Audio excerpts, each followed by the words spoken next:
The Switch Killer has arrived.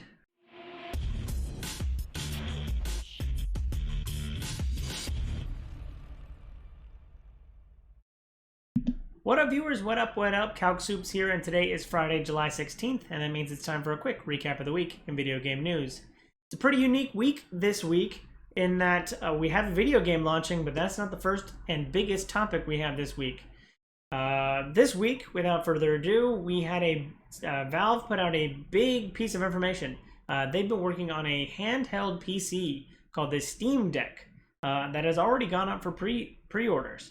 And we'll talk a little bit about that in just a few seconds. But yeah, so the idea is that you'll be able to access like your entire Steam library in this small, somewhat bigger than a Switch. It had like a 7-inch screen, but it was a little bit bigger. And it has I don't think it has detachable kind of sides on the console, but it will come with a dock at some point. But yeah, this is supposed to be everyone's kind of drawing comparisons to the Switch because it's a handheld game. There will be a dock eventually, but the idea is that you can have access to your entire Steam library and an entire operating system in the palm of your hands, which is kind of an interesting prospect. But at first, I was really struggling with what is this for? Who is the intended audience? And I eventually came to the point of like, what I've said for a long time is that my Nintendo Switch has been like an indie box for quite some time. It's again, it plays every once in a while when there's a first party Nintendo game, I'll pick that up. But otherwise, the Switch is I'm just typically waiting for a Switch port of a PC indie title, specifically like a PC indie Steam title that I'm waiting to get ported onto the Switch. And now this Steam Deck could potentially null and void that whole thing. So my Switch might start collecting more and more dust. And they also announced that it was due in December. And like I said, pre-orders had started so they announced this yesterday on July 15th. And pre-orders went live today. So I hopped in line, and of course I tried to buy one, even though I was unsure whether or not I would have much use for it. But I did try and buy one. There are 3 separate models. And most of them, and the variance is just based on memory size. So for the $400 model, you get 64 gigabytes of memory. For the $530 model, you get 256 gigabytes of memory, and for the $650 model, you get half a terabyte. So you look at that and you're already not talking about a Switch price point, which again makes it not an even comparison between the Nintendo Switch and the Steam Deck. So again, I don't think it is fair to compare those two things because they're completely different markets. But yeah, so this morning, the pre-orders went live, and they had a really unique way to fight off scalpers. Is that you could only use an account that has been around for a month and has made a purchase on it, previously made a purchase on it. So, but as all things do, we can't have nice things, and the internet still broke. The servers went down, and they started crashing, and it made it really hard to get access to or put your pre-order in. So I struggled for about 15 minutes before it said that I don't have any, that I've tried to buy it too much, and just a lot of error codes, and people were yelling and screaming like they do when it's not working. So it's, even though Valve tried to take all the right steps to avoid scalpers, you still had the typical crashing of websites and servers not working. And I tried it on mobile and on the Steam app on PC, as well as on a browser. All of them were broken. So I did eventually get a pre-order, but by that point they were already talking about waves beyond the initial wave in December, that that you wouldn't be able to get them until like Q2 of 22. So which kind of implies to me that it's like well beyond wave 1 and like already maybe wave 2 and wave 3, and then eventually, so I'm looking at getting mine in, if I still maintain my pre-order, I'm looking to get mine somewhere close to a year from now. So definitely didn't go down as smooth as possible, but yeah, I did eventually come around to kind of having having a little bit of a market for indie games that you want to play on the go. Another thing that I thought about was, like, we don't have enough space for my wife to have a full-on gaming PC, and the fact that you can plug a keyboard into this, or that it'll have a dock, could be a very cheap way for someone to get into kind of PC gaming, because it has USBs that you can plug in, and that will allow you to PC game on this kind of portable PC. So that was another market that I thought kind of added to it. But again, this is not a Switch competitor. And another thing that kind of in the con side of things was I don't think that people will play like AAA games on it. At least that's not what I would be using it for. I think if people already are in this kind of Steam ecosystem, then they probably have a gaming PC, and we use that to play their powerful games. But for people who want, more of a couch experience when they're playing games, this could definitely be something for them. Another thing we talked about, and I saw a couple articles about, because there's a full operating system, you will be able to download things like Xbox Game Pass, and if you have the PC version, you'll be able to play Game Pass games on the go, which is a very cool use case. xCloud is kind of up and running, and you can potentially do that on your phone, but the kind of device seemed like a really good way to interact with that without having to deal with maybe some of the cloud issues that you might have. So there's no official Microsoft support for it, but this could be a way for you to get other apps, or other PC gaming.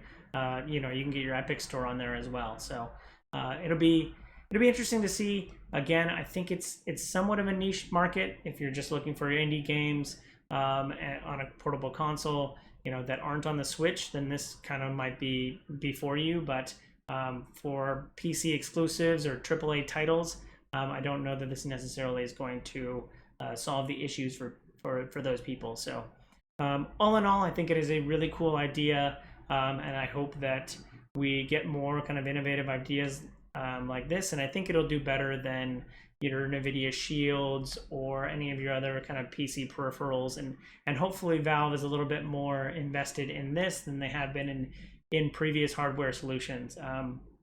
As one of the 3 people that owns a Steam Link or the Steam controller, I think that they have a bad track record of not supporting some things, some of the hardware, and the Valve Index.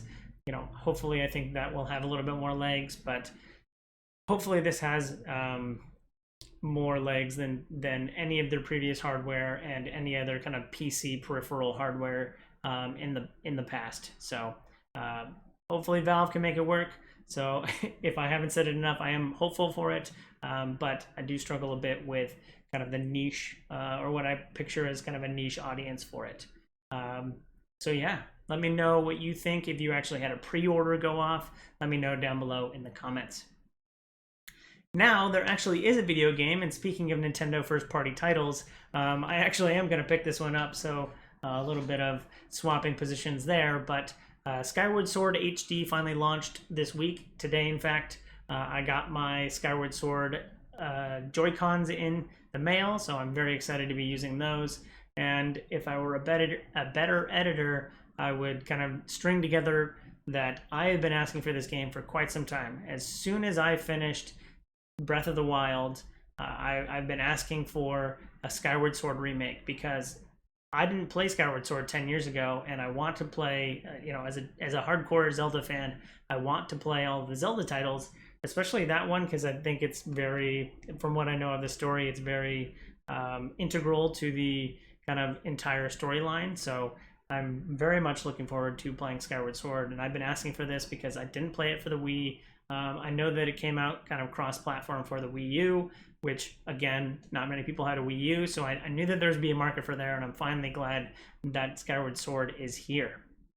I'm also excited, as you've seen in previous episodes, that The motion controls, you don't have to use those, which is again another thing that I remember being a drawback for the game 10 years ago when it came out in November of 2011.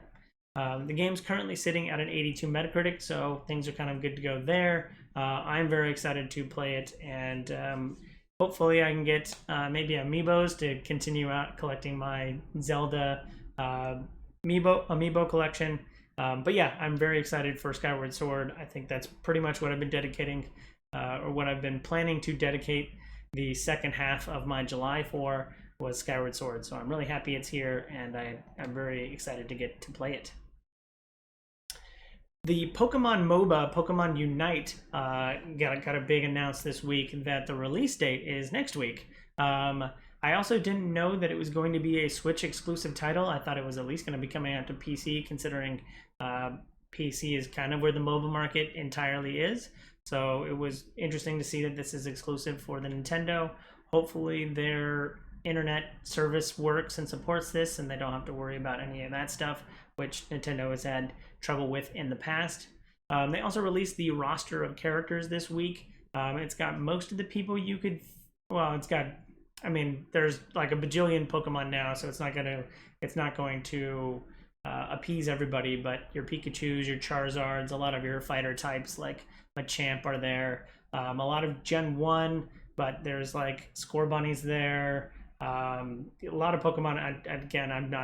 I kind of have a null in my Pokemon knowledge between like Gen 1, Gen 2, and Gen 8 and Gen 9. So anywhere in between, I don't recognize a lot of them. But like Greninja, so if there's been a Smash Bros. Character, it's like almost guaranteed to be in there. Although my friends will are yelling that your Incineroars aren't there. But yeah, I think that I think it's interesting to see what a MOBA will look like on the Switch platform, or whether or not there will be a large enough fan base to kind of support that. So, but it will be exciting to be able to kind of play a MOBA in a potentially LAN party kind of setting, where a bunch of you can get together in the same room if you're vaccinated and play through some games. It could be really interesting and fun. So, looking forward to seeing more about that next week.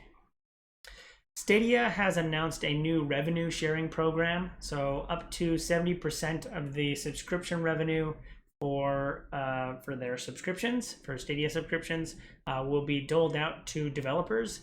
And I thought it was really interesting that it's not like chopped up just evenly. If you're a developer, you get an equal share. The KPI they'll be using will be based on daily sessions, which I think will definitely skew towards some of the live service games like Destiny.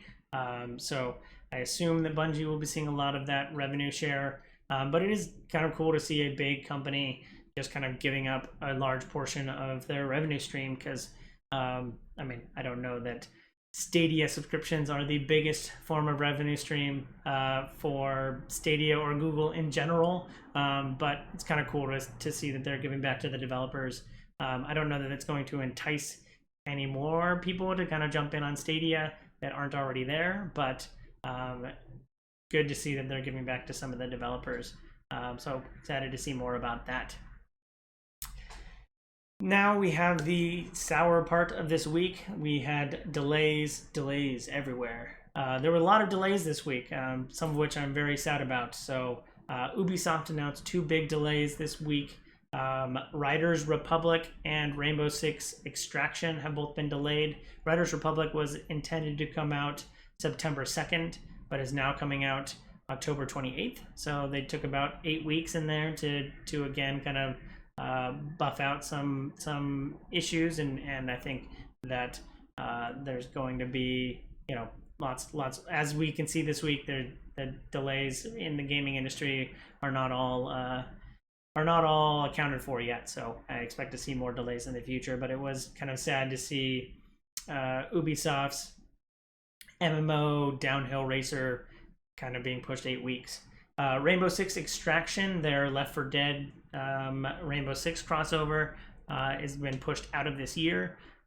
So people won't be able to play two or three friends with their Rainbow Six operators and shooting zombies and stuff until next year, which 2022, if E3 wasn't a big enough indicator that 2022 is going to be one hell of a year, things like these delays going into next year is just going to make it more and more cutthroat. So could be interesting to see what's going on there. Ghostwire Tokyo, that horror game that I think the last time we saw a date for this was at like a state of play or a Sony commercial earlier in like February of this year. That's the Bethesda horror title that they partnered with Sony on, which was always kind of questioning what's going on there, considering they were bought by Microsoft like shortly after that. So I thought this title was always going to be I don't know. There's always going to be questions around this title. So the game has been pushed into 2022 as well. I think it was the most concrete detail we had last time we saw this. Again, was like in February. Was October 21. Which wasn't firm enough, and the fact that Sony hasn't done anything and it wasn't in the last state of play made it interesting. So interesting. It's quite a unique experience under trying to figure out what's going on with this kind of Bethesda deal. They're still locked in. The deal's still there. The title is just going to take a little bit longer. Another thing that was interesting was the developers talked about like. They put it back on like the safety of their team, which was really something you'd have to consider, especially nowadays with COVID and stuff. Like bringing in more developers, staffing up, puts people at more risk for infection. And they said we're not willing to take that risk, and that's part of the reason why they're pushing it out. So it wasn't just a base level COVID. We're delaying. It was they kind of put it in perspective of we don't want people getting infected. We don't want people in the same room. So it's taken us a little bit longer to get it up and running. So still kind of interested. I don't know too much about Ghostwire. All I know is it's going to be haunting and scary, but we'll have to see more next year. Last but not least, for the delays was a game I was very much looking forward to. Warhammer 40k Darktide has been delayed as well. So another one of the Left 4 Dead clones that we've been talking about since E3 has also been pushed into 2022. So for Left 4 Dead clones, we're gonna have to play Aliens Fireteam Elite. God, I can't believe they changed their name. And Back 4 Blood. I guess those are gonna be if you're looking for Left 4 Dead your Left 4 Dead itch to be scratched this year. Look for those two titles. The Stranger Things and Smite crossover that has been talked about for quite some time is finally here. It launched this week. So you can now play as 11 and the Mind Flayer in Smite, which they've been doing kind of more outlandish kind of crossovers. I think there was a Teenage Mutant Ninja Turtle crossover. There was an Avatar The Last Airbender. So Smite's really been kind of investing in getting more and more IPs up and running and brought into their kind of ecosystem, which I think is really cool and really innovative for this really old kind of MOBA again. So I'm interested to see kind of what happens from this, what the next update will bring, and it's always cool to see more and more characters coming to Smite. Another console-based MOBA, which I was excited to play back in the day. So looking forward to seeing what's happening with that. The Last of Us got a really cool feast for the eyes. There was a fan film this week that was, quote, inspired by the Last of Us series, and it's a like 7-minute, I think, video, and it hits you right in the feels. It's got a really cool story, really high production value, really well executed, and as someone who loves zombie fiction, I thought it was a really cool kind of retelling, and it just looked really good. So I'll have a link down below in the description for you to check that out. Last but not least for this week, Warhammer Games Workshop did a unique thing in that, or is really stepping up their game. They had a trailer for Kill Team. So this is still for the tabletop game, which rather than playing with large armies, you play more skirmish, so you'll have fewer models that you have to work with. But they had a really cool trailer this week, that like a 2-3 minute long trailer, just talking about Kill Team, and yeah, and it was a really well executed kind of CG trailer that really caught my eye. So and I don't think I'd seen kind of a Games Workshop tabletop trailer before, but I thought this one really caught my eye. So let me know down below what you think. That is it for the week. Thanks for watching. I hope you enjoy this content. If you do, follow, like, and subscribe to me on YouTube and Twitch so you can see more great content like this. I'll have links down below in the description. Thanks again. I hope you have a super day. I hope you have a super week. And I hope you have a super day. Bye!